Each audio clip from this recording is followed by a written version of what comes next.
We had to go to the doctor on Friday to do, just your checkups. I think at that point I was like every 2 weeks. So went in and they checked my blood pressure and it was just astronomically high. And they were like, "This isn't normal for you." And I was like, "No." They're like, "Do you feel any different?" And I was like, "No. Like, I just feel like I'm 34 weeks pregnant. Like, that's a different feeling all in itself. So, no, I don't Yeah. really feel different other than super crappy." So, Yeah. um, they were like, "All right, well, we'll check you again, on the other arm." So they did that, and then they were like, all right, we'll have the doctor come in and, just make sure everything's cool and then we'll check you again before you leave. And I was like, okay. So they did all of that, still super high, and they're like, we're gonna have you go over to labor and delivery. And I was like,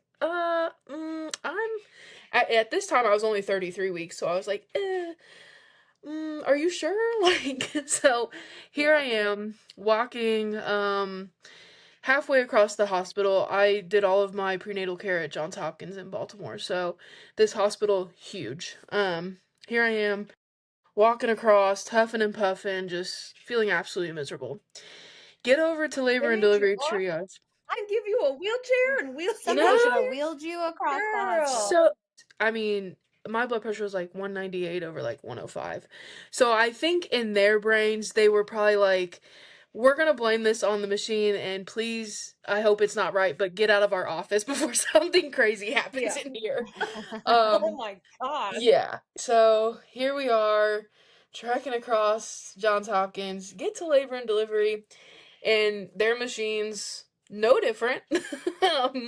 And said the same thing. So yeah, they were like, actually admit, and then I mean several nurses, doctors, just everybody. And I was like, quick question, timeout. Is she being born today? Like, can I get a second? Like, Yeah.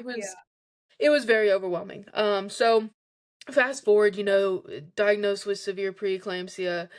And our goal was 34 weeks. That was the safest that historically they could deliver babies. So that was our mark. I had, strict bed rest orders. Kind of you're not leaving, so Yeah. get comfortable. So we got to 34 weeks. So we went over to the labor and delivery side, got all set up, and the plan was to have her be born naturally, but we had to do an ultrasound to make sure that she was head down.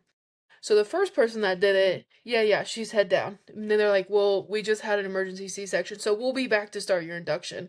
Just kind of hang tight. So then they came back again. They're like, we're just going to double check one more time before we get started. She done flipped herself right around. And she was breech. So they they checked one more time, and at that point she was literally like horizontal. So they're like, "Yeah, no, we're gonna go ahead and get you back." And I was like, "All right, here we go."